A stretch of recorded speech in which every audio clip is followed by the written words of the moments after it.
Good evening, everyone. Bomb cyclone inbound here in Concord, New Hampshire, as the St. Paul School Big Red and the Exeter Big Red are set to take on the eve before 2022's biggest winter storm. The temperatures dropping into the low 20s here in Concord, New Hampshire. We have Friday night hockey, no Saturday hockey. The games between all the games here at St. Paul School tomorrow have been canceled. Exeter canceled their game as well. But we do have hockey tonight, and we're so glad that you all have braved the snow to either be here, or the impending snow that is, or you're staying at home and listening to our broadcast here tonight. St. Paul's comes in with a record of 3-10-1. They had lost 4 in a row before beating Milton on Wednesday by a 1-0 score. Cal Welch stopped 38 shots in that game, and Bryce Terry got the only goal for a huge St. Paul's win, their first on home ice. Exeter, on the other hand, they had won 4 straight before Wednesday's contest. They lost on home ice to KUA in heartbreaking fashion. They gave up a goal in the last 2.5 minutes, short-handed to the Wildcats, and ended up losing 3-1 despite outshooting Exeter by a single shot. St. Paul's will come from left to right. They're wearing their heritage white uniforms, harkening back to the days of Hobie Baker with the SPS and the cross sticks on the chest. They'll come from left to right. Exeter will come from right to left. They're wearing the maroon uniforms with the gray shoulders and gray and white trimming. So glad to have you all along from Concord. My name is Ryan Murphy. Sure to be a good contest here tonight. Only St. Paul's 4th home game of the year. Only Exeter's 4th road game of the year. The face-off at center, Michael Dings and Josh Halliday and St. Paul's wins the draw were underway as Jake Sullivan backs up with it and tosses it across for Cade Cox. St. Paul's quickly up the left side and back into the zone. That goes Sam Bird-Leitner for it. He's battling with JT Halliday over there. Halliday lays it off in behind the goal. A third Friday night game in a row for St. Paul's. They lost to Andover 2 weeks ago and Deerfield last week. So we'll see how they can do. They're 0 for 4, I believe, in Friday night hockey games, possibly even 0 for 5. That's something I'm just recalling off the top of my head as St. Paul dumps it back into the zone again. Bird-Leitner is there. It's turned over, and a shot from the side of the goal there by Doherty. And I don't know if the extra goaltender made the save there, or it just missed wide of the goal, perhaps. Dingus back the other way. And in the corner goes Sordillo. He tried to center one. It got cut off at the side of the goal. I'll introduce you to the starting goaltenders in the first whistle here. We're about 17:04 left to go. That's a minute in for all you counting. There comes Durkin on the left side. He takes a shot, and it's right into the glove of Rocco Bryant. And we'll not get a whistle. Not get a whistle. I was going to say I never heard a whistle. And I think the referee were expecting them to play it. I'm shocked here. Rocco just stopped playing. I think everyone here, the music stopped. The music started playing, and players stopped. Everyone was kind of expecting a whistle to be blown, and the referees were like, no, we're going to let them play. There's Brad Cox over for Conley Bohan. The two fourth formers go back and forth. It was turned over at the side of the goal, though. Look out for Exeter here. It was Garrett that went down in the left corner. Seibold picking up the turnover there was Christian Morrow, the standout sophomore for this Exeter Big Red side. The shot missing wide of the goal off the right wing for St. Paul's. It'll come up to Bohan at the point. Jabbed by him by Morrow to Cardigan Mountain School boys. Rattled back in by the Big Red. 16:03 left to go. I thought we had our first whistle there. We do not indeed. The goaltender for Exeter is Michael Salvatore. The goaltender for St. Paul's is Rocco Bryant. We'll learn more about them later as we are just getting started here in Concord. Pierre Simone dumps it in. Cade Cox is over there for his second shift of the game in the left corner for Jake Sullivan. Sullivan is pass up the left wing side, misses the mark. It'll go wide of the Exeter cage, but icing is waved off, so we continue to play. Lino Vio takes a bump in low. Exeter takes the puck right back in their own end, right on the bubble of the teams in contention for the NIPSAC playoffs. I believe the projected seedings on USHR.com had Exeter in the 5th spot of the large school tournament with their 8-4 record. Back into the St. Paul's end. Bryant won't let it get to him, and Sullivan is actually there. Exeter and St. Paul's both changing here early in Concord. The two old rivals, Phillips Exeter and St. Paul's School. At center ice there, Pendergrass couldn't get it in the zone. It still blues between the blue lines. It'll trickle back towards the Exeter end of things. Doherty's up there in the forecheck now. It'll come all the way around for Elson, but under his stick and back out to center. St. Paul's recorrals. Brad Cox, a little backhander up the right side. Chipped cross corner by JT Halliday, who takes a bump over here from Pendergrass after the play. Pendergrass, a nice centering pass. Exeter will come with the middle. Massapus with a shot. And a big save there by Rocco Bryant with the blocker. His first big save of the game as Massapus was charging right down the middle. And then Henry Ong steps into a hit over there on the far side. Things are already getting loud here at Gordon. You can count on a pretty good crowd. They're starting to trickle in over to our right in the new student section. The old student section was down to our left by the St. Paul's goal. Sordillo, he's in there on the forecheck. 4 minutes into the hockey game. No whistle and no score between St. Paul's and Exeter. It's loose at the far face-off circle. Exeter comes up with it. There's a shot from the circle. And a save by Bryant. Dings had that shot. And this play is whistled down. There's our first whistle. I'm going to say St. Paul's played it with a high stick. So we get a stoppage.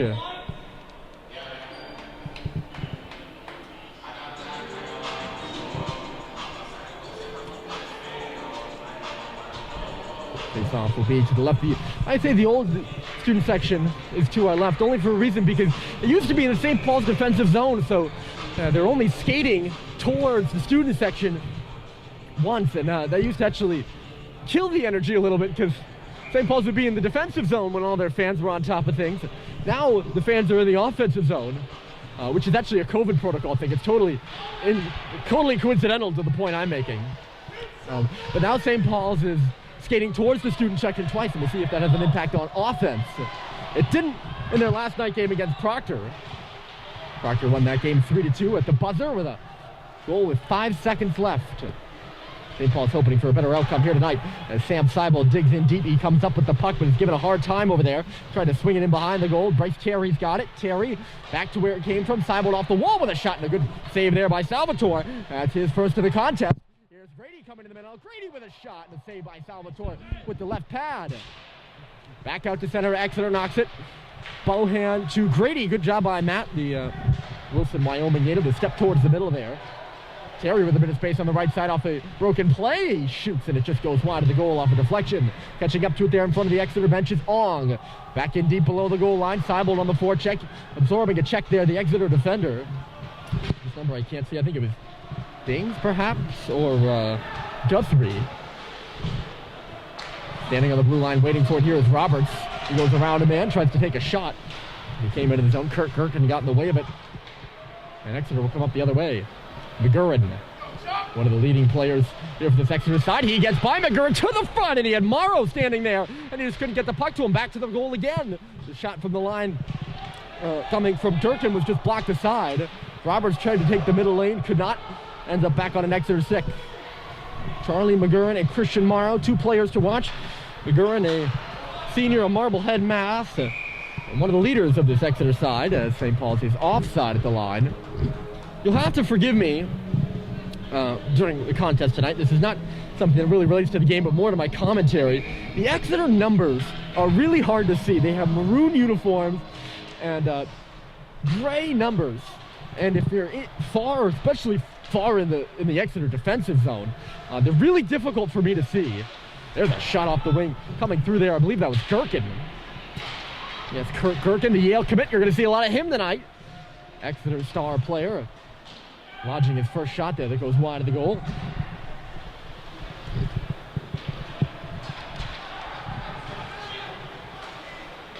For Morrow, right side, nice stretch pass. He's got a man go to the middle. It was Gerken.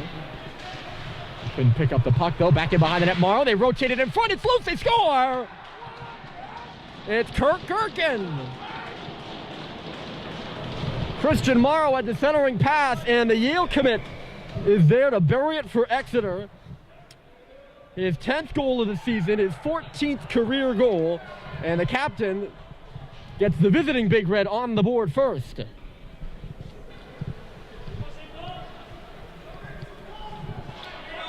Just a quick developing play with Morrow coming around the net, really unguarded, was able to get it to the middle there, and Gerken cleaning up the loose change. They take a penalty on the play too, St. Paul's does. Cade Cox is going to step into the box. I did not see what the penalty might be for, but Exeter scores the goal and goes to the power play.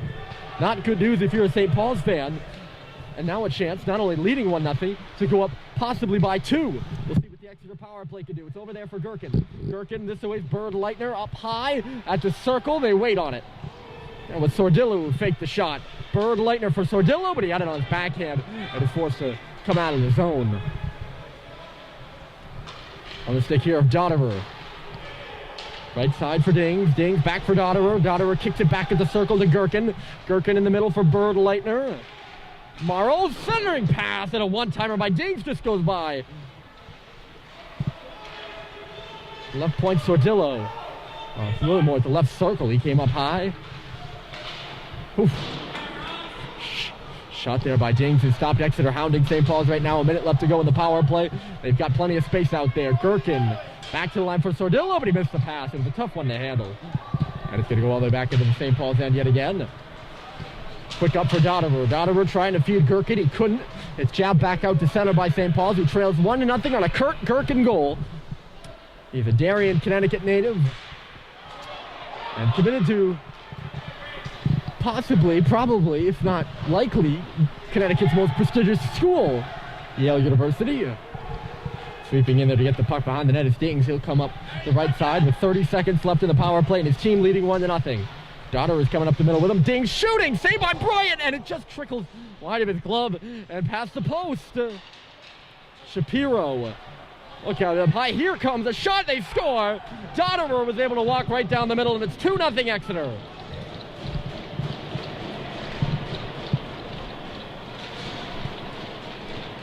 A power play goal does indeed increase the Exeter lead to 2.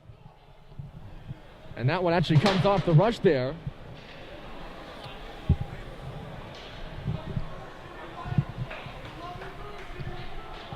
As Dotterer just comes in, waits out everyone, and pushes everyone back below the hash marks and snipes it by Bryant to put his team up 2-0. They've yet to put the goal on the board yet. But Tim Metropolis' club, Tim Metropolis, in his first year as the new coach at Exeter, leading 2-0 early here in Concord. Morrow's centering pass goes out the back door. Shot for the line, look out in front, it's there, they jab away for it. And unable to finish in front of the net was McGurran. So St. Paul's in a 2-0 hole early. They've yet to win a game when scoring first. Oh, sorry. They've yet to win a game when letting their opponent score first. They're 0-8. Back to the front of the net by Josh. He picks up the rebound after Salvatore steered to the side. Here's Bohan's shot and stopped before it made it to the cage. I believe it was blocked aside. St. Paul's trying to get back. They need a goal. They can't. I know there's 9 minutes left, and I don't want to sound alarmist, but you can't let Exeter sit on this 2-goal lead. Gherkin, the shot and rebound came off the pads of Bryant. Vio picked it up, took it to space. Cade Cox, who was in the box for that second Exeter goal. In case you're just joining us, it's Exeter 2, St. Paul 0. They were Gordon Rink. Dropped out by Roberts at center, but turned back by Exeter only for a moment. Roberts got in the way of it again. Michaud for Sullivan now. Running back with here is Jack O'Brien. Kurt Gherkin and Cody Dotterer. Dotterer, the post grad out of Syracuse, New York. He's got a goal. As I mentioned, Gherkin's got a goal. And it's 2-0 Exeter.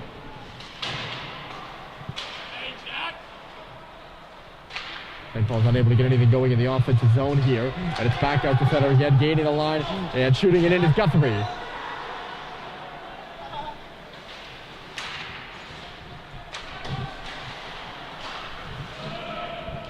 St. Paul's can't get any further than the red line, or the blue line rather, and Massapus puts it in deep. Sullivan for Matt Grady. There's a great game here on Wednesday. St. Paul's beat Milton 1-0, a short-handed Milton team, but a good Milton team. And St. Paul's played hard and played well. They're already in a 2-0 hole here. And Exeter looking very comfortable with that 2-0 lead on the road. Massapusk. There's a hard check, but actually gets the worst of it if he goes into a collision with Henry Ong in there. Massapus still in back of the goal. Coming in to help out is Gherkin. St. Paul's comes up with the puck. It's laid off the boards by Brad Cox for Bryce Terry. He'll hit the line 2-on-2. Right side Terry to the middle for Seibold.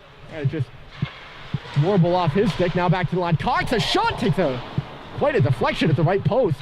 Here's Josh Halliday. Terry for Halliday, looks to get it out in front. It was blocked in there by Massapus, who comes up with the puck in the corner. A big collision in that right corner down in our blind spot. As the fans are starting to fill in. We'll see if St. Paul's can give him something to cheer about. Not much here early. Gherkin shoots, and a save is made by Bryant for a whistle. Michael Salvatore in between the pipes for Exeter. He hasn't seen many shots early. He's got a 2.29 goals against average, a 9.28 save percentage. He's played in 14 of Exeter's 14 games so far this season. That's all of them, in case you weren't sure. And he's made the 4th most saves in all of prep, only to, the 3rd most shots, I should say, in all of prep, only to the goaltenders at Andover and Berwick. Back out the other way. Here comes Cody Dotterer. He's got a goal. Exeter hits the line nicely. Oh, it just shot wide by Sordillo. Great pass by Dotterer to find him, too. And then not so great of a pass by Josh Halliday. It's going to be icing against St. Paul's. The numbers for Rocco Bryant between the pipes for St. Paul's. He last played last week against Proctor. He's got a 4.11 goals against average and an 884 save percentage. New York native. Face off to the right of Bryant's cage here. Exeter leading 2-0. In case you've just joined us, you can probably see it. And a nice nifty scoreboard at the top of the screen. St. Paul's missing a guy on the ice. How about that? Playing with only 5 guys. Playing with only 4 guys. They're back to even strength. Unable to kill off the only Exeter power play of the game, which came as a direct result, actually, of their first goal. St. Paul's will make their changes now with this dug in. Back on it, here is McGurran. Made a pass to Gherkin. They'll come up the left side now. Gherkin chips it in. Goes in on Henry Young. Will throw it all the way around right into the forecheck of Exeter. And they nearly just scored. That was a great little play at the back post.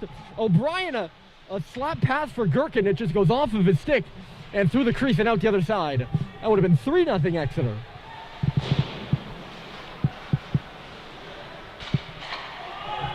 O'Brien sends one into the zone. It's blockered down by Rocco Bryant. Henry Young up and ahead. He misses Luke Panano on the pass. Off the bench. St. Paul's nearly had too many. Instead, it's a turnover. Morrow shoots, hit the crossbar. Christian Morrow, the sophomore, he nearly made it 3-0. Now a shot is gloved down here by Bryant. By Shapiro. St. Paul's under siege here early. That shot by Christian Morrow. He's been a standout so far for Exeter. Sophomore from Stamford, Connecticut. Played at Cardigan Mountain School last year. He's got 8 goals and 6 assists so far this season. Exeter wins the draw, but Michaud's there to take it for St. Paul's. And he'll skate it all the way to that far corner there. Gets around the hit from Menderata, goes in behind the goal. Michaud, a nice little move there in below the goal line. St. Paul's will possess the puck, attack at the line. Bohan shoots, and it's wide to the left of Salvatore. He skates over there quite easily. Make the save and hold on. This is one of the few games in town. Not literally in town, but few prep school hockey games going on this weekend due to the winter storm, which I talked about leading off the show.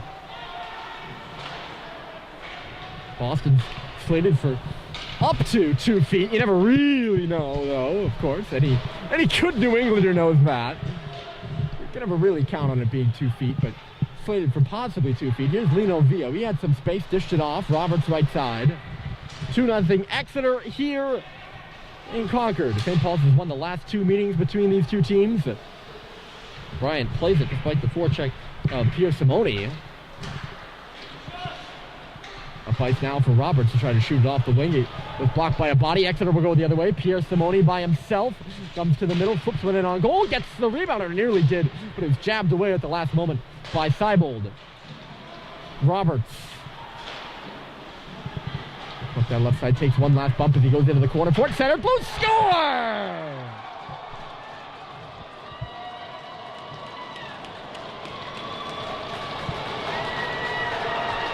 Sam Seibold, and St. Paul's is on the board. It's 2-1.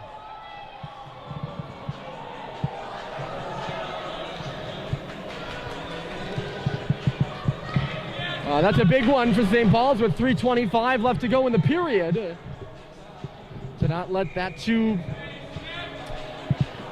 lead for Exeter linger.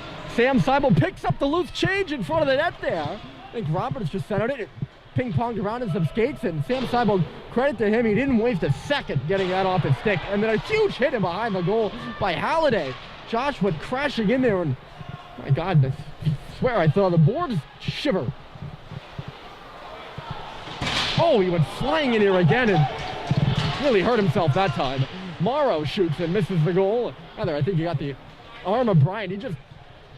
The Exeter player saw him coming, and hold on a moment. Here's Doherty coming down the middle. Doherty trying to send one back to the front. JT knocks it down there. His little shot just going off his stick. Picked up by Grady, a backhander, and it's stopped by Salvatore. St. Paul's maybe a little press here to tie the hockey game down a goal. Not a great start for the Big Red, but they've battled themselves into a one-goal game. Josh Halliday very clearly came out there with a message to send. Thank goodness he didn't hurt himself. He went in there. He missed the Exeter player right in front of us. He had a nice hit behind the net, but face off to the left of Salvatore here. It's rung on around and past the outreaching Donnerer, and Cade Cox is back for it on his backhand. Sullivan right side. St. Paul's on the board with a Sam Seibold goal. In case you're just joining us, Exeter got 2 early, and it's 2-1. Other Big Red, as they're referred to here in Concord. And occasionally it's a Little Red. St. Paul's also calls their sports teams the Big Red. Exeter more of a maroon color. St. Paul's is a very fire engine, red, bright red. One of the brightest red teams in New England, I'd say. There are a lot of schools that use red as their color. There's Sullivan. He's got some space coming off the wall. Couldn't get the shot through. It was knocked down. Exeter sent a player the other way. Up the left wing comes Sordillo. He's all by himself. Exeter was changing. They leak a guy in the back door now. Sordillo's still wandering his way through the slot all the way down to the goal line. Now he centered it and dribbled by the goal. Sordillo will now find it, but the mask of Rocco Bryant comes off. And we'll get a stoppage here. Down to 98 seconds left to go in the period. These two teams first met in 1916, if you can imagine that. And it was on the pond just outside that brick wall you see across your screen. Out on Lower School Pond, St. Paul's won the game 10-3. It was reported in the Horace Scholasticai as St. Paul's student paper at the time. Great weather, splendid ice.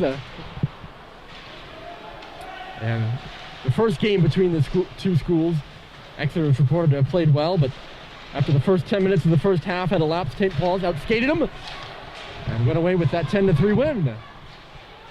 And they're still playing here in 2022. All these years later, well over 100 years later. Knocked down at the line here by Michaud. They're going to call him offside. Exeter had won 7 in a row over St. Paul's recently, before 4 years ago. When in 2000, I don't know if it's actually 4 years ago, it's either 4 or 3. 2018-19, here St. Paul's finally snapped that streak. They won 3-1. And then they went down to Exeter the next year, and they won 2, so they've won consecutive games. They didn't play last year, of course, due to the COVID-19 pandemic that shut down all Exeter sports as far as I know of. St. Paul's played a handful of games. They went 6-0. Under a minute to play. It's St. Paul's 1, Exeter 2. Can St. Paul's get a tying goal here? Roberts across the line. Roberts with a shot. Stopped by Salvatore. It's loose. Veal was charging the cage, and Salvatore was outstretched. The puck got away from him. Lino unable to elevate there. He was all tied up.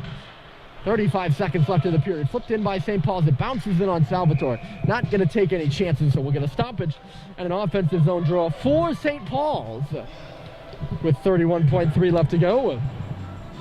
Kurt Gherkin scored early, and then it was followed up by a Cody Dotterer goal on the power play that ensued. But just about 3 minutes ago, Sam Seibold got St. Paul's on the board, finishing off a rebound in front. Off the face-off in the Exeter zone. Picked up in center blindly by Halliday, but it was a turnover, and he'll send Exeter the other way with 22 seconds left to play. McGurran left it behind him at the line. Exeter's going to be offside here. A good poke. Not sure who had the stick there. It might have been Doherty or Cox, perhaps.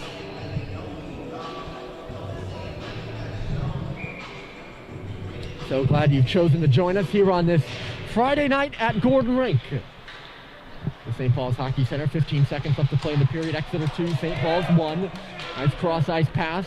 The centering play for Gherkin will just go into the corner. Sullivan's there. He tried to get for Cade Cox. He couldn't. Tapped by Halliday around Christian Morrow. Batted out to center. A second left, and there's the horn. And so, a one-goal game after one. Exeter got on the board with the first two, but St. Paul's has answered. We'll head to the second period. 2-1 Exeter here from Concord. We'll be back in just a bit.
Welcome back to Gordon Rink, everybody. Team switch sides and are ready to go.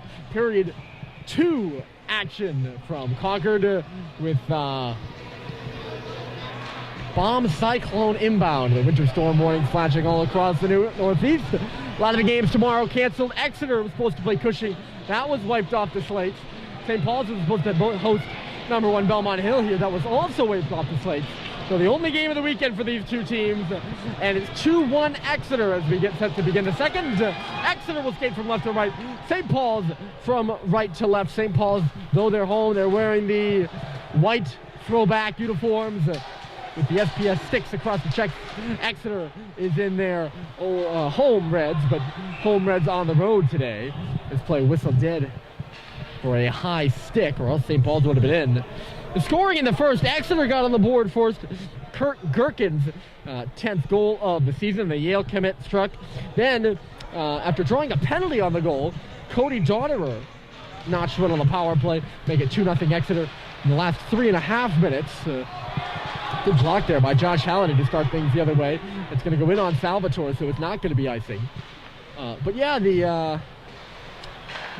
for the last 3.5 minutes, Sam Seibel jabbed home a rebound on a centering pass that ping-ponged around the slot. They get St. Paul's on the board, so it's 2-1 as we begin the second period. Exeter working deep in the St. Paul's end right now. A sharp angle shot over there just misses the goal. I think that was Gherkin who had the attempt, or perhaps it was Garrett. I don't think it was either of them. I think it was Dings. We got a penalty upcoming here.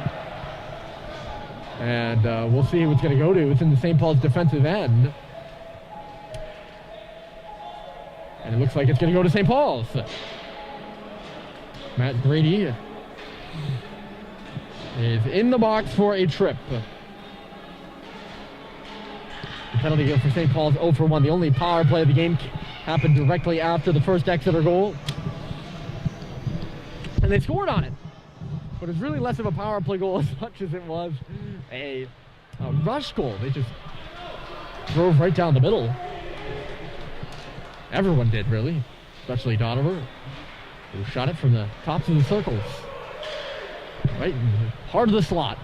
And rushing up the left side again after it was cleared all the way down the ice. Exeter trying to get set up here on the power play. It'll come back to the line where Shapiro will handle it. Into the middle here for Mendorado. The shot comes off the boards hot. Picked off there by Ergot, the other unit out there. Bagurin shoots and it goes off the side of the goal. And sorry, it wasn't Ergot, it was Bagurin who ended up shooting the puck there. It was going off the outside of the post, and Mark O'Brien did dive back for it. Things will stop here, 16:35 on the clock. There's some changing, I don't know if it's issues or that's why we had such a delay before the face-off. Shapiro, this is a different unit than the one that was out there for the first Exeter power play, so a different look for the Big Red. Now they have the old unit out there as Brian forced to make a really good save on the far post. Now it's the group of Morrow. Well, Morrow's going to come off right now, so it's not Morrow.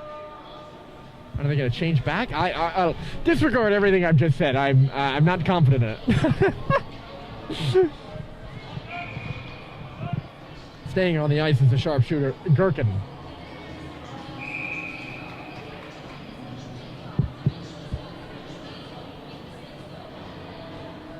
Doherty thought he was going to get dismissed from the face-off there. James is in there for Exeter. He wins it. Bird Leitner. No, this is the first power play unit. Bird Leitner, the quarterback. So played over there on the right side. You all might be able to see it. I think it's in your blind spot too, with all the fans up against the glass. Played at the line. Nice little move there by Gherkin to hold it in. Gherkin distributes it to the near half wall. There's a player over there thinking about making a decision. He made the wrong one. It was knocked away by a good forecheck, or good presence by Ryan Doherty. Not really a forecheck quite. Here's Gherkin coming with speed. The future Bulldog up the right side. Kurt Gherkin busting through. It was torn down before he was able to get a shot away. The puck goes to the corner. 2-1 Exeter. They are on the power play. Bird Leitner, the far side, giving some Pressure there is Sordillo, nearly coughed it up. Josh Halliday hits his man into the boards. That's Dings. They're battling to the right of the Exeter bench. St. Paul's comes up with it, and they clear it down into the Exeter end. Good hard work by Josh Halliday. That should just about do it for the Exeter power play. 5 seconds left to go in it. Big kill for St. Paul's in front of their student section. As Grady is out of the box. They wrap it in front. Look out here. Went off the skates of Michaud. Now a drive from the line. Kurt Gherkin had the shot. We're going to get a whistle here for the net coming off. The shot from the line by Gherkin just took a deflection and went wide of the goal. There's other things going on around for St. Paul's athletics. Girls varsity basketball is home in the 52 gym, taking on Exeter as well. Before this in Ingalls Rink, the other rink here at the Hockey Center in Concord. The St. Paul's girls JV hockey team emerged victorious over Dexter Southfield. St. Paul's going to get called for an awkward-looking icing. Down in Groton, Mass, the boys varsity basketball team is also taking on, and I think the boys JV basketball team also taking on the Groton Zebras. Those two teams on the road on this Friday night. All St. Paul's athletics games were canceled tomorrow because of the impending snowstorm. Makes for a great atmosphere here tonight for a hockey game. An impending snowstorm, nothing more in New Hampshire. Pounded in off the wall there by Jack Michaud. Going back for it here is McQuaig. Go all the way around. Pierre Simone couldn't clear it. Now they get it out. It's going to be a penalty to St. Paul's again here. They're getting in some penalty trouble. Hindered there with Dylan Shapiro on the far side. And there's not much question about that one. Interference against Conley Bohan. And Shapiro got rid of the puck. You can't interfere with him. That's the way it goes. And Tim Metropolis' club will go to the power play for the third time. Only the second time in this period, too. Metropolis, of course, taking over from Dana Barman, a longtime coach at Exeter, coach for 30-plus years, 500-plus wins. Barman stays on the staff as an assistant coach to Metropolis, who was Barman's longtime assistant.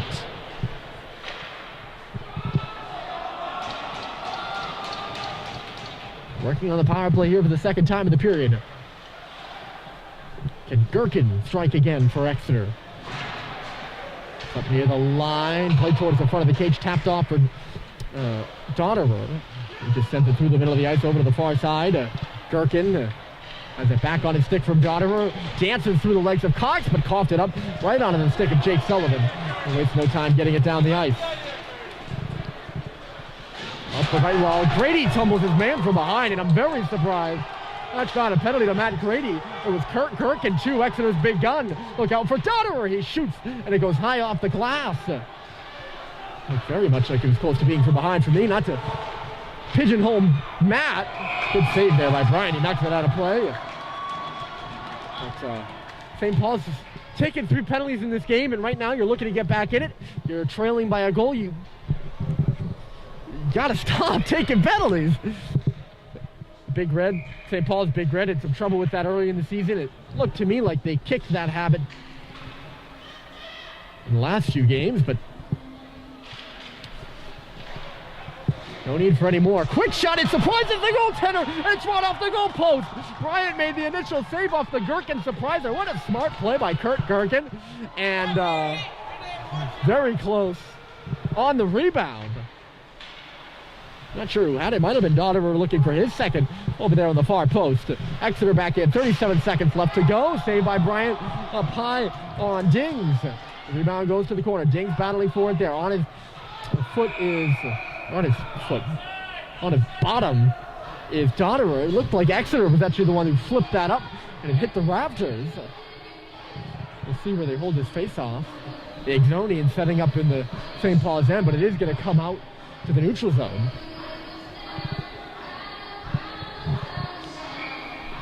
The face-off will be right in front of the Exeter bench. 28 seconds left to go in the power play.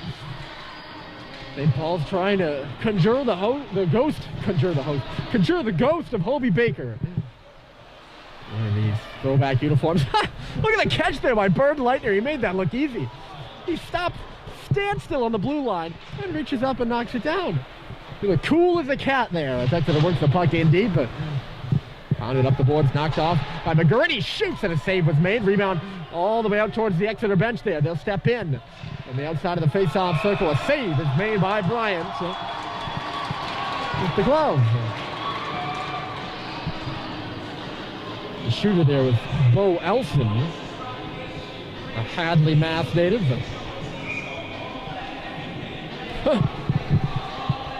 Nearly 5.5 minutes into this second period, and St. Paul's doesn't have a shot.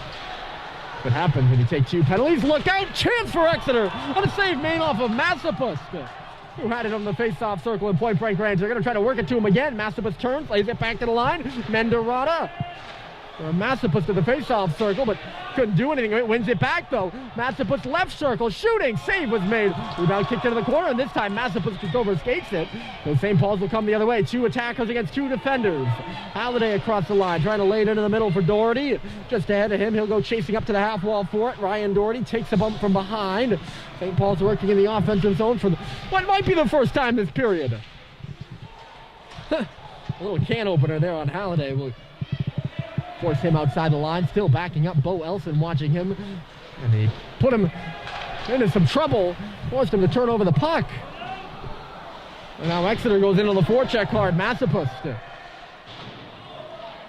JT literally got backed into a corner there. Off the wall for Josh Halliday. For JT, goes off his stick. Josh nearly got hit into the bench. A hard hit over there by Exeter. Bird Leitner. Both teams just kicking around with the puck right now. It's bouncing off of everybody's stick. Good tap there by Lino Veal. He'll get it in below the goal line. They converge on it, and Michaud comes up with it. It was Vio who applied the enforcer check. Look out here. The puck skitters out to neutral territory. St. Paul's gets back for it. Hard pass by Cox to Ong, who fanned on the initial one. Now he gets it up. Michaud for Robert's left side. Robert shooting. It goes off the leg of Mendorada and out of play.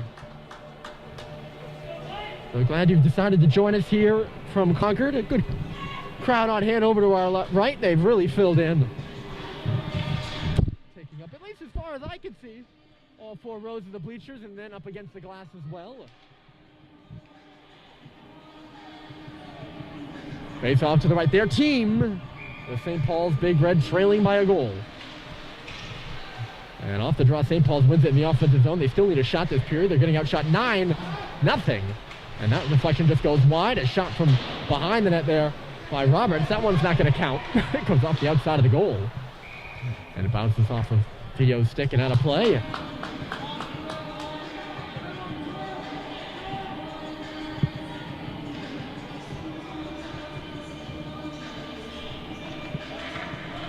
A little bit of a limbo point in the game right now with 10:23 left on the clock. They're going to rightly move this face-off out to neutral territory. I don't think the St. Paul's bench had a good angle of it. They look a little bit confused, but that is the right call.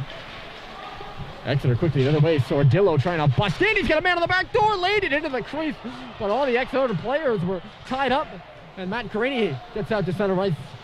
Deep slash there, no penalty. St. Paul's has had 3 called against them. No power plays in the game so far as this one goes up and out of play.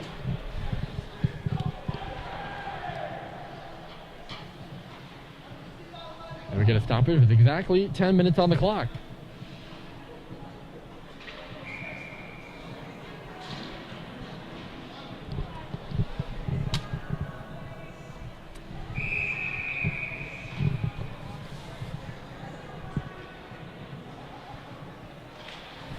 Exeter wins the offensive zone draw. Shot from the line, where we're going to do it again.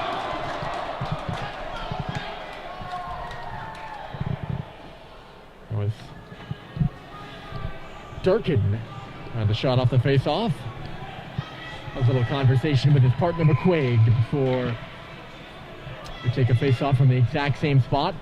The centerman is Dings. This time he's tied up by Grady. It's kicked up to the line, but Durkin will hold it. Dings tried to spin one quickly to the middle. It was blocked out of there by Cox on the wall.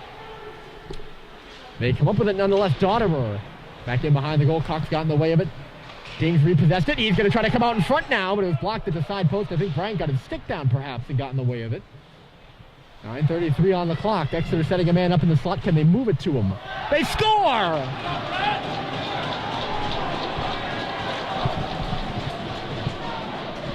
I'm going to look at that one myself on the replay here. I'm very curious. It doesn't look like it's going to be a goalie interference conclusively to me. You can't review anything in high school hockey, of course. But there was a battle in front of Bryant there. He was tied up. And they battled closer and closer to the net. And it's about when it goes to the goal line, but I think it just went in. The shot just went in along the sharp angle. And it was in well before Bryant falls. And St. Paul's will take their timeout. They have been in limbo. Both teams have been in limbo. The last couple minutes, really. And Exeter just surprises St. Paul's to get the third goal of the game. They're back in the lead by 2. And I think that surprised everyone in the building because it's gotten a fair bit quieter, at least here on the adult side of the bleachers. Some of the students care, some of the students don't. If it is, you go to whatever high school hockey game it is. I think for St. Paul's, this one's about bearing down. You're back losing by 2 goals. And that one just if you can tell by the tone of my voice, I'm a bit confused by it myself. I'm not sure how it goes in. I'm not sure. I mean, part of that is because the shot from, I don't even know who scored for Exeter. The shot comes from below the right circle, and all the fans are there.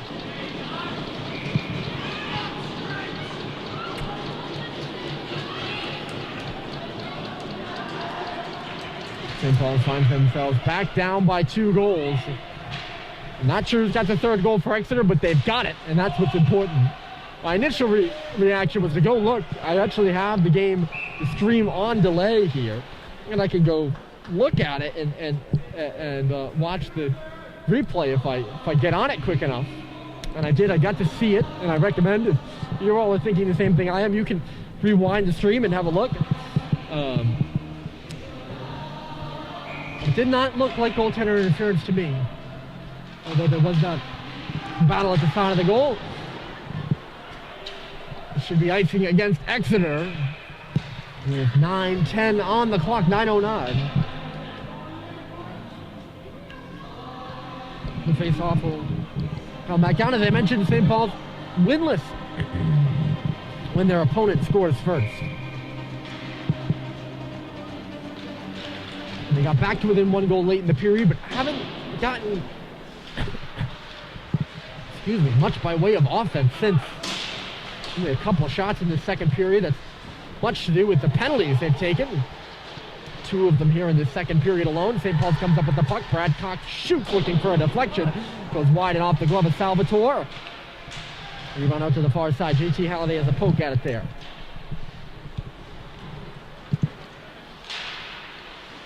And he nearly picked it up in the middle of the ice, but sends back out to center for Gherkin. Gherkin off the wall with McGurran and M. Bohan. This aways for Brad Cox, back for Conley Bohan, chops it right up the middle, but McGurran knocks it down, got under his stick. St. Paul's is going to come, they're onside somehow. Halliday shot for the rebound, and Doherty just had to go by him, too hot to handle. Past the outstretched glove of Brad Cox and out to center. 3-1 Exeter with a minute and 7 other minutes left to go. Surprised you all there, didn't I? I don't know why I said a minute. 8 minutes left. Josh Halliday right side driving in. He's taken off the puck by Bird Leitner. A real good check in the right corner.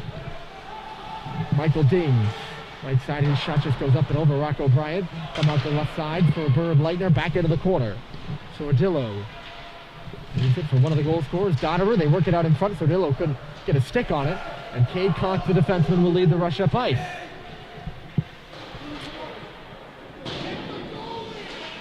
Salvatore out of his net to play it, and they put it back to the front of the goal. What are they blowing this dead for now? Is the net off? Huh. Perhaps. To be honest with you all, I missed that. I think Salvatore came out of his net to play it, and St. Paul's just tried to surprise him.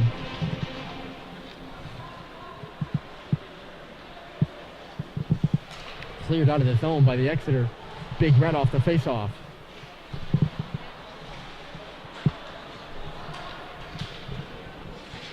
Mendorada. Exeter moves it up ice, but it's taken back, but turned over by Michaud. Played back to the front of the net. Really good play. Out of the stick of Dings. He does the final touch on things.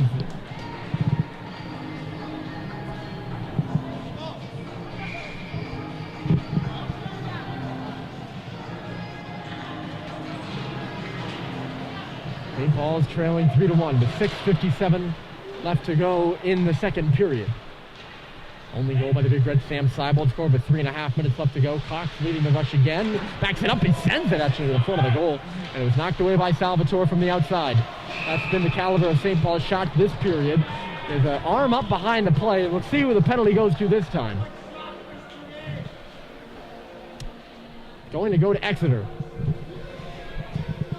I don't think there could be a better time for St. Paul's power play. The most unoriginal chant in the world. I criticized Deerfield for doing it last Friday. I got to do it. I got to do it to our own crowd. As much as I'm their classmates and I love them all. Not sure what the penalty's for, but it is to Exeter, and that is of the greatest importance. St. Paul's needs some life right now. Trailing 3-1 off the face-off. They just chopped it to the goal. They haven't gotten a power play yet. The penalties that they've taken, they allowed a goal once, but really it killed a lot of the energy they came out in the second period with. And that's how it's really shot them in the foot, to be quite honest with you. They get set up here on the power play. The shot through traffic by Cox. It's loose in front. Gordy again free. Comes to the near post. And Josh Halliday was just too far to the outside to get a tap on it. Now JT, bottom of the near circle. He'll swing around to the corner with it now. Comes up to the half wall. Switching places with Cox. Actually goes to Sullivan. Sullivan right point. He shoots it into the corner. It's off the body of Josh Halliday, who's being out-muscled down low. Cleared, but right out of the stick of JT. Kicks it back for Cox at the face-off circle. To the back door. They look. It's bouncing and cleared by Exeter. I think if you're Cox, you just shoot that puck from there. I know Josh Halliday's in a nice spot on the back door, but he's all covered well, and credit to the Exeter defenders for that. JT trying to enter the zone right up the middle. It was knocked away from him. He spun out, but now St. Paul's will come back into the zone. Stopping with it is Cox here at the top left point. Knocked away from him. A nice little play by Dings. He'll come up the right side with a little space. Dings steps to the middle and hits the goalpost. Oh, Exeter nearly made it 4-1. That's what, 3 or 4 goal posts by Exeter tonight? Yeesh. That's a lot of posts, I can tell you that much. It's at least 3, perhaps 4. They hit one early. They hit one after the first goal, and they've hit one here. I don't know, there might have been a 4th one. Into the corner by Cade Cox. 20 seconds left. St. Paul's changes the power play unit. Then the face. It's in the skate to the referee. They lay it back to the line now. Bohan walks. Left side, Brad Cox. The pass to the back door. And just went off the stick of Matt Grady, who was covered well again by Exeter. They'll attempt to change, but the dump it didn't go the way they wanted it to. Brad Cox kicks it off. Terry to some open space. He finds it. They try to go to the back side. And again, all covered up. St. Paul's just needs to get pucks to the net right now. I'll be honest with you, folks. I am always honest with you all. I'm kidding this point. Actually looking for a penalty instead the other way. Here comes Roberts. Roberts shoots, saved by Salvatore. Looking for the 5-hole. Roberts looking for the quick strike up that left side. I do my best to be honest with you all. Obviously. Might lie at some points. I don't intentionally do it though. Exeter out shooting St. Paul's doubly this period. Twice as many to the net front.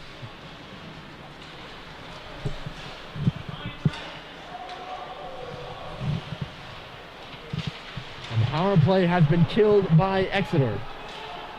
So St. Paul's a chance to pull back to within one. Negated by a very good penalty kill by Exeter. Vio goes in there awkwardly on the far side. It looks to be okay though. I don't think his head ever made contact with the boards. That's what I was concerned about initially. Initial fanned on that, so no high stick. Exeter played anyway, so there wouldn't have been a whistle. Shapiro.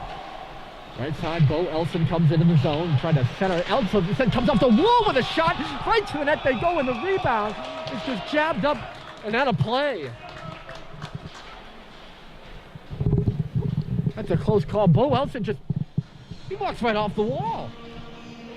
And walks right into the middle of the ice. You get a grade A opportunity. 3:33 remaining. It's 3-1 Exeter. Here from Gordon Rink. Glad you've decided to join us tonight on a frosty, soon-to-be snowy midwinter's eve of the cradle of American hockey. A cradle that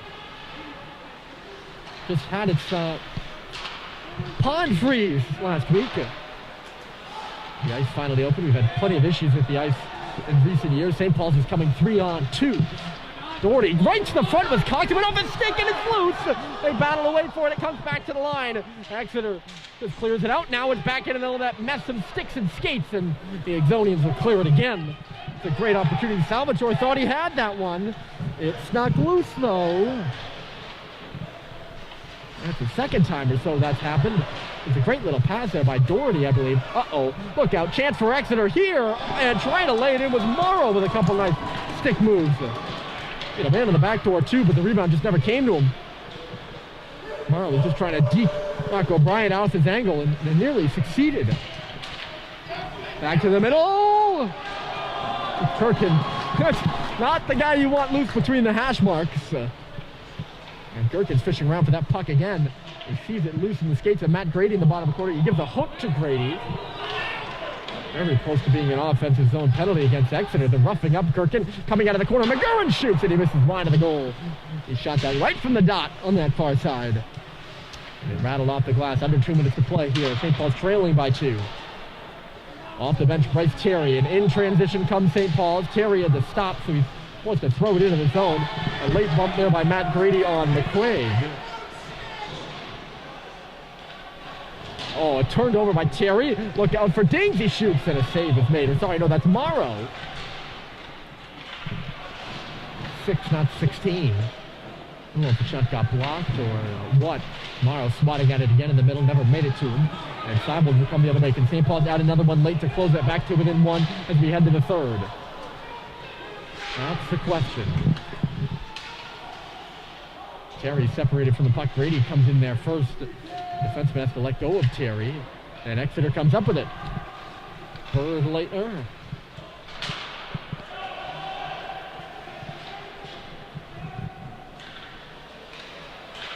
Bohan. 55 seconds remaining in the period. And nothing doing for St. Paul.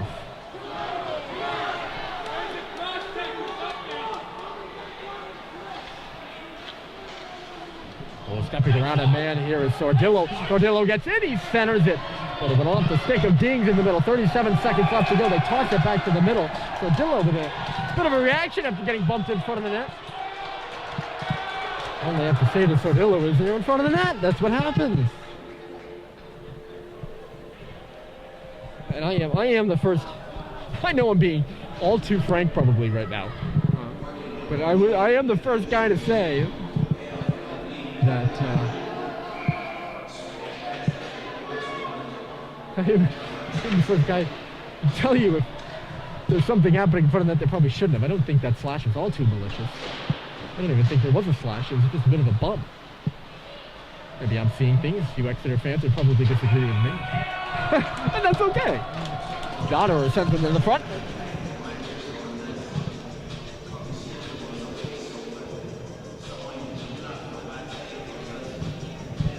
Plenty of calls that I'm sure the St. Paul's fans would disagree with the referees and me. I think they've been, for the penalties that I've been able to see, rather accurate tonight. 20 seconds remaining in the period. Can St. Paul's add one? And down 3-1. Cox shoots it off a body. It's loose on the wall. 10 seconds left to go. In low here. Doherty centers it. It was looking for Josh Halliday, but went off an exit escape. 5 seconds left to go. Can they get a shot from the outside? A second left, and they're going to get the horn before they get a shot. Okay. Oh, after two, Exeter adds one. Not still unsure of the goal scorer, but Exeter leads by 2. We know that for sure. 3-1, your score heading into the third.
Holiday, 3-1 Exeter as we begin the third and final period of action from Gordon Rink here in Concord.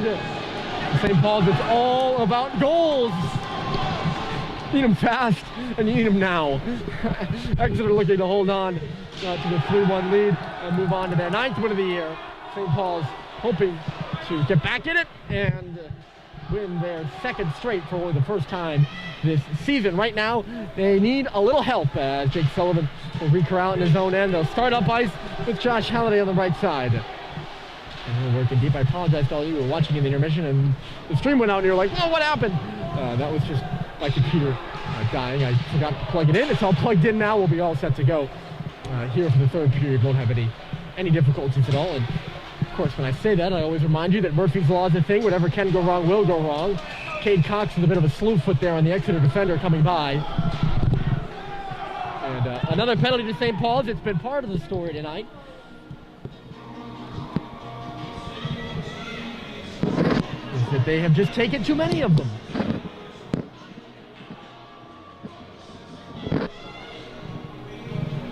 And they've killed 2 of the 3 that they have taken, but it's taken a lot of wind out of their sails. And again, another early penalty in the third period, just as they took a penalty early in the second period. And it gets Exeter the upper hand in terms of momentum, whether they score or not here in the third. I bemoaned it. That's the proper word. I bemoaned it in the second period. And I'm sorry to all of you for whom I sound like a broken record. Bemoaning here again in the third as Christian Morrow comes in. He nearly had a goal himself. The goal scorers for Exeter, we'll talk about those in a moment as they have some space here. Gherkin to the front. Oh! And they nearly had Donnerer in front. Gherkin again, he's going to go right to the goal. Oh, he peeled back as he hit the bottom of the circle, though. He's going to go all the way around the circle before losing the puck to Grady. It comes back out to center. Kurt Gherkin has been good tonight for Exeter. And he has a goal. He had the first goal of the game. Donnerer had the second, and then the third was just a surprising one. Not really a good second period for either team. Much better for Exeter than it was for St. Paul's. McGurran just tosses this one to the front of the net. A stoppage with 54 seconds left to play in the power play. But we weren't able to see it because it's down here to our right, and the St. Paul's students were all filled in. But it was Michael Dings, the postgraduate at Haverhill Mass. He was the captain at Central Catholic last year and led them to an 8-1-1 record and a Merrimack Valley Conference Cup title in the abbreviated COVID-19 season. Here's Sam Seibold shorthanded for St. Paul's, cut to the outside because the Exeter defenders were coming back. And he's just going to go all the way around the outside of the zone before coming back out to center. Only Bohan falls but rifles it into the zone, so that'll effectively kill off some good time on the Exeter power play.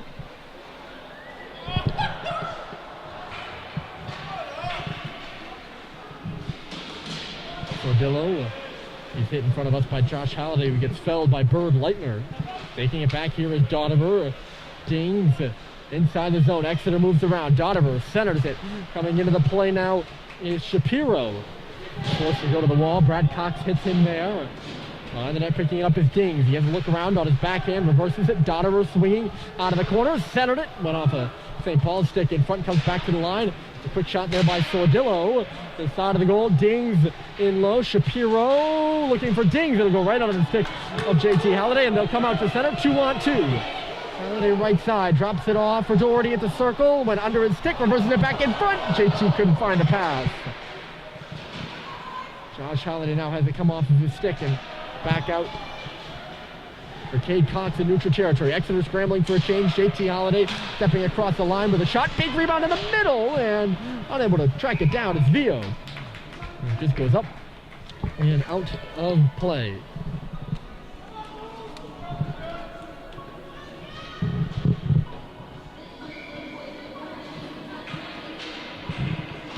Well, Exeter had won 4 straight.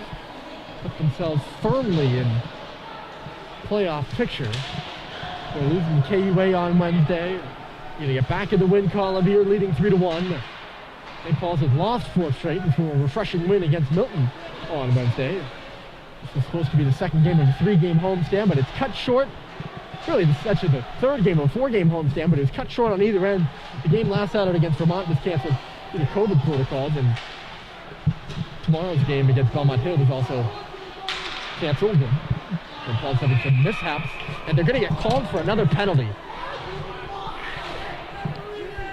He flashes the stick right out of his hands. It's a penalty to Vio. And it is the fifth St. Paul's power play.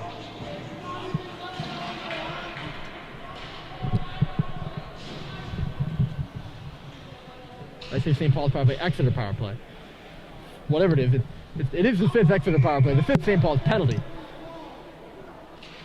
And again, the second early in the period. St. Paul's is just salting away their own time that they have to make a comeback here. The centering pass. They were looking for Dings, and it got away from him. That one's probably one of the weaker ones. Is kind of dropping the stick, but that always drives me crazy when a guy flashes the stick and then the stick drops, and that's why it's a penalty. But it's really probably a penalty anyways. Sordillo up the left side. He's got some speed. He's forced to turn back if he hit the goal line. Sordillo left it off. Johnerer behind the goal. They work it in front for Sordillo. Oh, sorry, no. They worked it in front for Dings, rather. He didn't really have a good shot.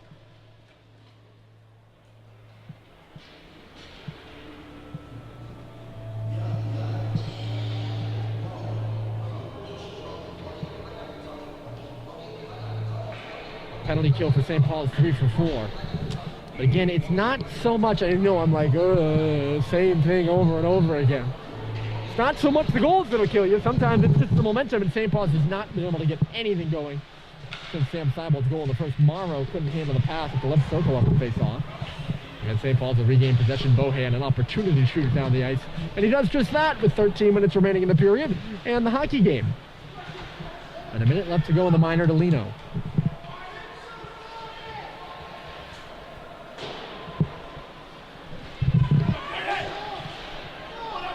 Durkin busts his way by the St. Paul's defense and gets into the zone.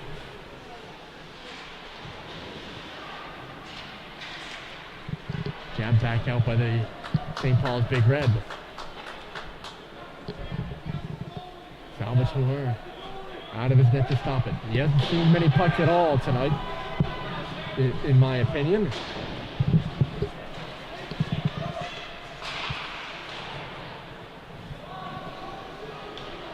Ryan Sordillo, only 18 seconds left to go. Nothing really doing for Exeter on the power play, but look what it's done.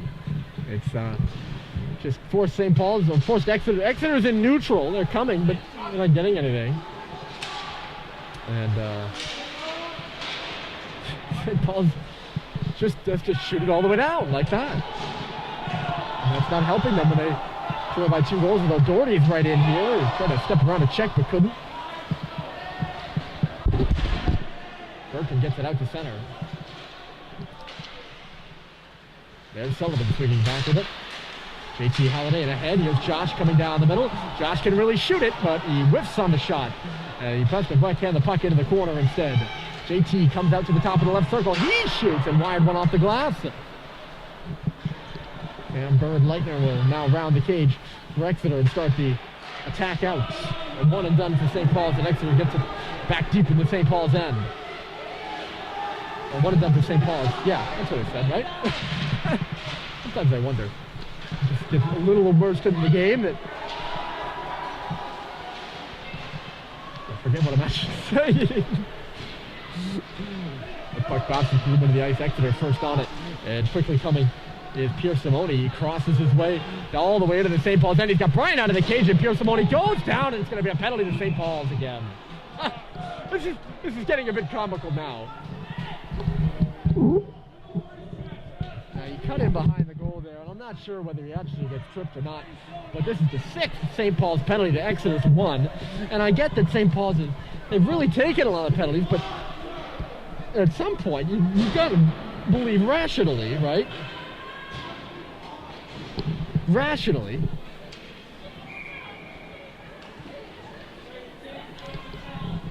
rationally.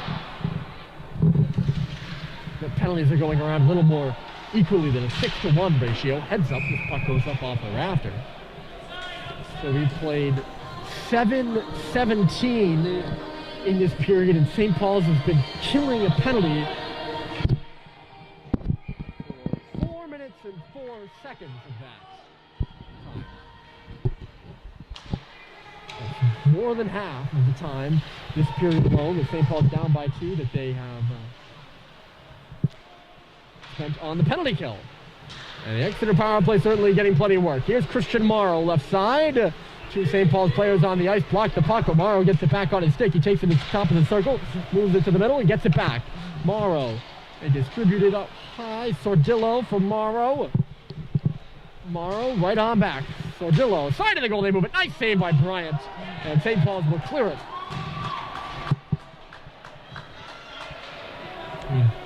Killed off 2 straight penalties to start the second. Killed off in the process of trying to kill off their 3rd straight penalty to start the 3rd.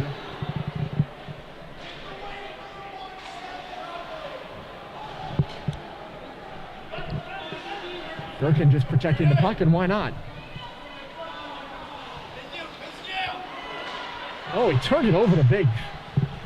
Biggs trying to work it back and ended up dribbling away from right back onto an Exeter stick. Sordillo now takes the pass on the left side. Stops as he hits the red line. Exeter, they're okay. They're taking plenty of time to attack the blue line as they should, leading by 2 goals. Just trying to possess it away from St. Paul's. Dings into the middle, it trickled under the intended target's stick.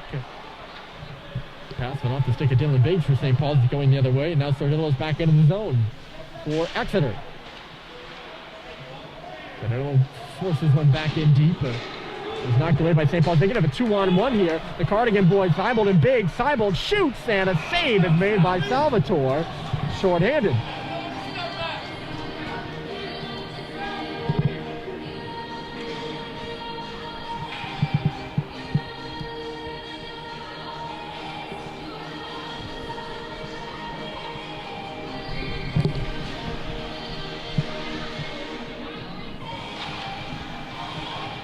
Face off, and Josh Halliday tried to swing one to the front of the goal. St. Paul shorthanded for 8 more seconds. That was probably their best chance of the period here. Their only real shorthanded chance. Out of the box is penalized player Cox, who takes a tripping minor. Referee, by the way, on that last goal was quite delayed. So, all right, so they're finally back to 5-a-side. You know, for St. Paul's sake. And really the game's sake. We want a close game. And hoping that they can stay that way. Like 5-a-side action, a lot better than power play action. Let's see if St. Paul's can get on the board here and get back in the hockey game. Trailing only by 2. Despite being outpossessed for most of the period because of the penalties. There's only 8:08 left in the hockey game. Exeter works it out of the corner here with speed, going down. Exeter is massive push, but they're going to call a penalty again.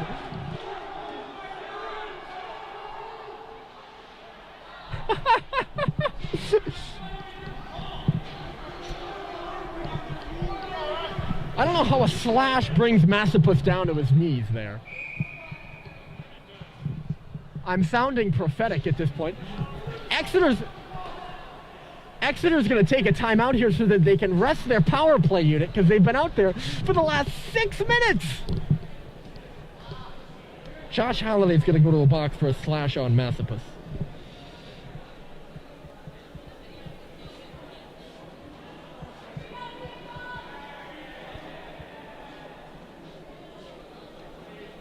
This is going to be the 7th Exeter power play and their 4th of this period alone. And I get it. I think that they have been, at most, pretty consistent calls, too. But at some point, you've just got to think that's a bit crazy, no? We get a clock stoppage with 8 minutes left. There's 10 minutes played in the period. 6 of them have been St. Paul's shorthanded. We're going to go another 2 minutes for St. Paul's to be shorthanded. Now there's 6 minutes left in the game and they trail by 2. And they haven't been at even strength for more than 4 minutes. with 12 minutes played. And that's just...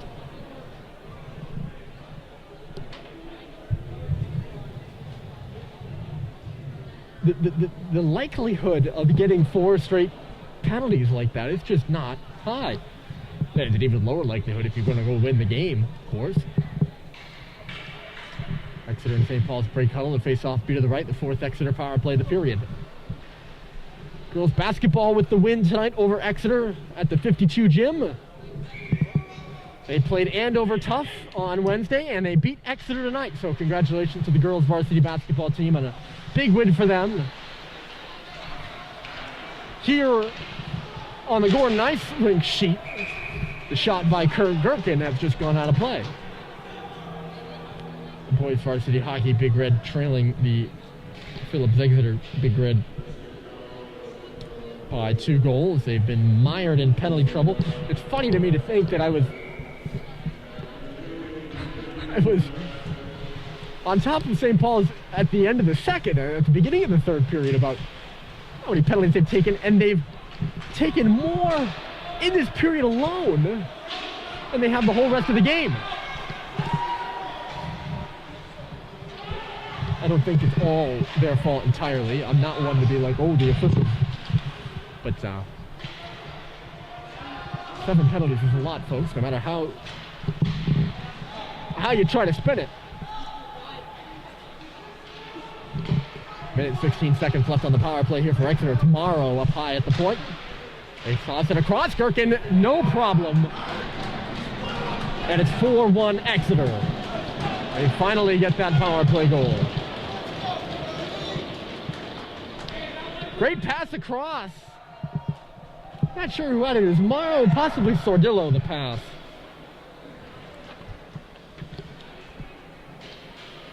And Kurt Gherkin's not going to miss that one. Their second power play goal of the game. And it's 4-1.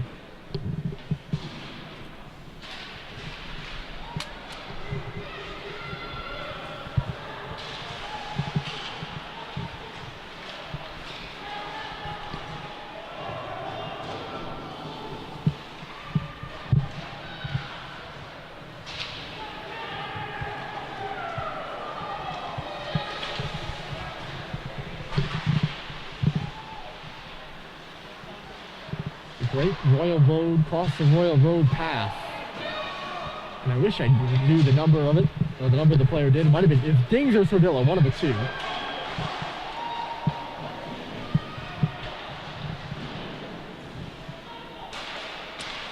And Kurt Gherkin all alone at the face-off circle. Plenty of time and plenty of room to shoot it. All he had to do was pick the corner. The Yale commit gets his second goal of the game, his 11th goal of the season, to stay above his 1.57 clip. And St. Paul's has taken their 5th penalty of the period. This is where it's just snowballed, folks, and now the referees are just doing what they want, and it's all counter to St. Paul's. They've given us nothing here in the third period really to talk about besides them, unfortunately. I'm probably being a bit harsh, I know. But I mean, of course I'm biased. I am a St. Paul's supporter, a member of the St. Paul's team.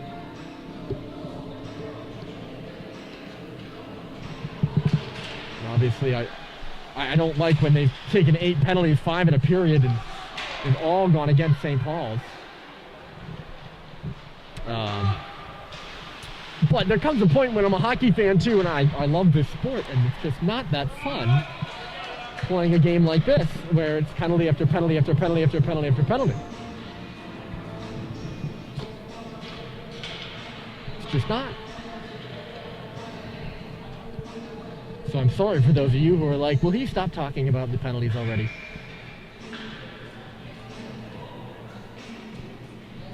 I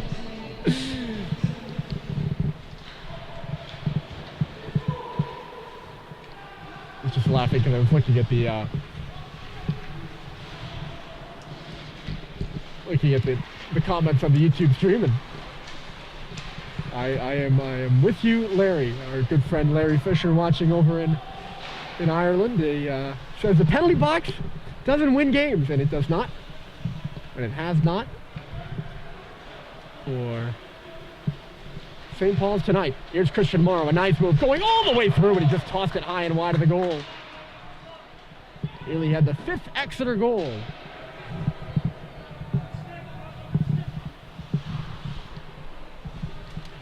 They lead 4-1. They've scored a goal in this period, a goal in the second period, and 2 in the first. Goes off the stick of Dotterer. Regains it back. Exeter with a chance here. They move to the middle. Morrow down low for Dotterer. Dotterer centers. Jumping at the side of the goal. And is it in? Bryant reaches behind him. And it looks like he's got it. Nice save by Rocco. Reaching back there to stop Ryan Sordillo at the near post.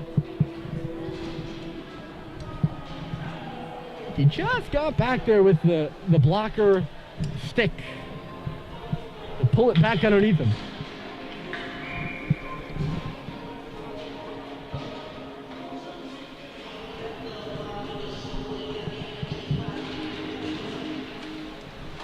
Off the face-off, Bird Leitner.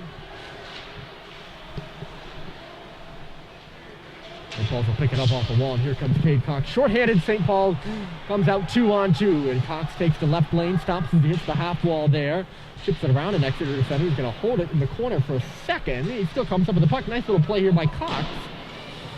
Still persevering over there on that far wall, and he'll just kick it back out to center. Nice job by Cade to kill off a couple seconds here on the power play. And St. Paul's will dump it down. Now they've killed their 6th. They've killed a 6th Exeter or 6th St. Paul's penalty of the game. St. Paul's, you would think that's pretty impressive, but also allowed 2 power play goals. They're 6 for 8 on the penalty kill. There's 3:52 left in the hockey game. St. Paul's needs 3 goals. I want to say hello to all of our friends here from St. Paul's who are in COVID protocols and haven't been perhaps with us for the last couple of days. We miss you guys, and thanks for tuning in tonight. J.T. Halliday getting his money's worth on Bird Leitner over there. Just looks a bit shaken up. It's a good hit by Halliday. Perhaps a second later than your non-confrontational commentator would like. This is what happens to me in games like this, is when the referees take so much of the spotlight. I'm analyzing every little play for anything that can be called a penalty. Hello to all of our friends out there in COVID protocol, as they're referred to in sports leagues around the country. And thanks for tuning in tonight. Thanks to all of you for tuning in tonight to this hockey game. Exeter leading on a Friday night. St. Paul's is going to take a 9th penalty. I can't help but laugh. And I hope you're all laughing too. Because at this point, it's just funny. Bohan touches up. And he's going to get a roughing minor. At this point, I got to say, this is petty by the referees. I'm sure, and this is how it works, folks, that your team starts taking a lot of penalties, they get frustrated and start giving the referees a hard time, and the referees just keep giving them more penalties, and that's probably what's happened tonight. And unfortunately for St. Paul's, they're back in the box. This time it's Bohan for a rough.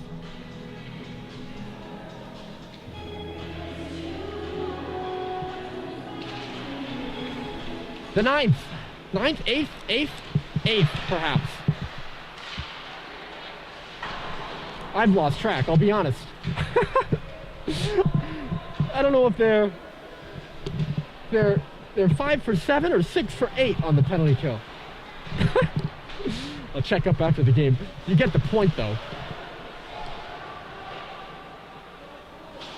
Oh no, it is. It's 6 for 8. This is the 9th. Yes, I'm right. Even though I can keep notes during the game. But shot off the wing and went up off a stick, and Bryant had to make a good save over there.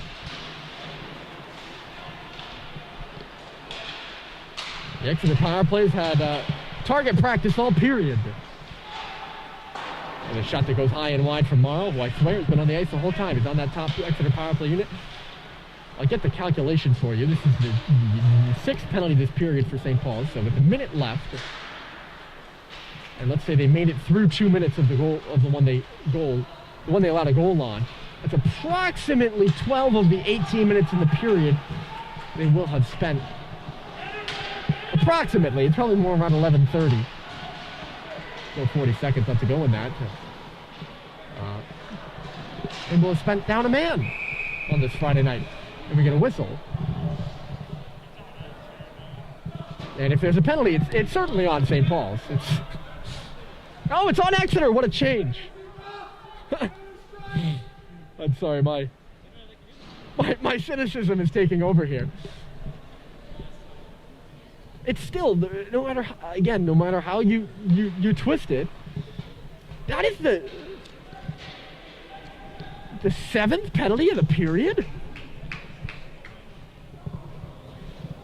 Just so happens to be that 6 of them are against St. Paul's. That's still a lot.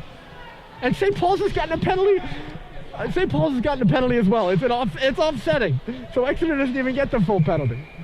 And Sam Seibel looks hurt over there. It all happened in our blind spot because the fans were standing there, so we can't really see it. I was being totally cynical.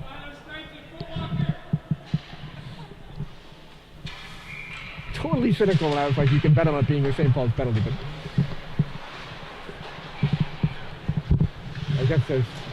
But I guess cynicism comes from fact.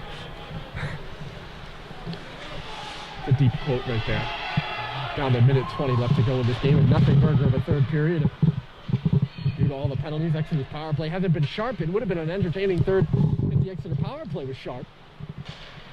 Because they would have been shooting them into the net all night. Although I guess that's not truly entertaining.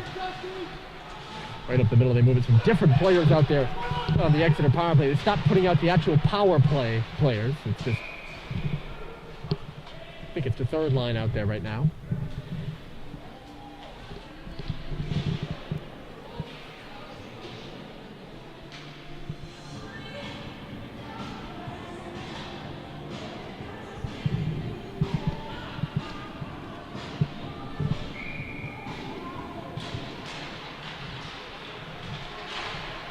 Score, but there's a penalty. It's going to be interference against Exeter. They're going to have the goal wiped off the board. And Exeter's not happy about it either. The St. Paul's crowd will cheer. If you're Exeter, I wouldn't complain. The last penalty to Bohan is out. Getting the minor for interference is Pierce Simoni.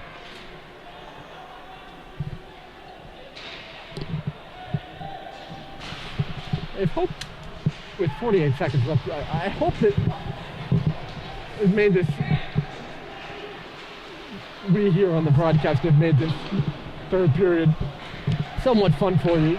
Personally, I don't know how you can't walk away disappointed. You hope for, the 3-1 game, hope for a good, no matter who you root for, a good period of hockey, something entertaining, and I just hope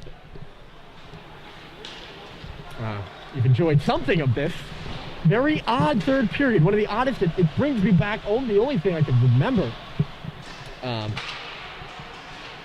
that's closest to it, as St. Paul's takes a shot, is the Thayer game St. Paul's played down at the Braintree Sports Center, and there were 12 penalties taken by St. Paul's. I think 7 of them came in the second period, very similar here in the third, with a parade to the box that sees Exeter parading off of the Gordon Rink ice sheet with a 4-1 win, and ironically, the board will show the game ending with an Exeter penalty on the board. Final score is Exeter 4, St. Paul's 1. Thanks for tuning in on this Friday night prior to the snowstorm. Hope you all stay safe. If it's too dangerous, don't go out and travel. But if you do travel, travel safe as well. St. Paul's will be back in action next Wednesday on the road at New Hampton. We will be on the air for that one. Hope you join us then as well. Exeter will play Holderness at home, part of their 18 games they have at home this year, their home bodies. They'll play Holderness at 2:45. Your final score is St. Paul's 1, Exeter 4. Good night from Concord.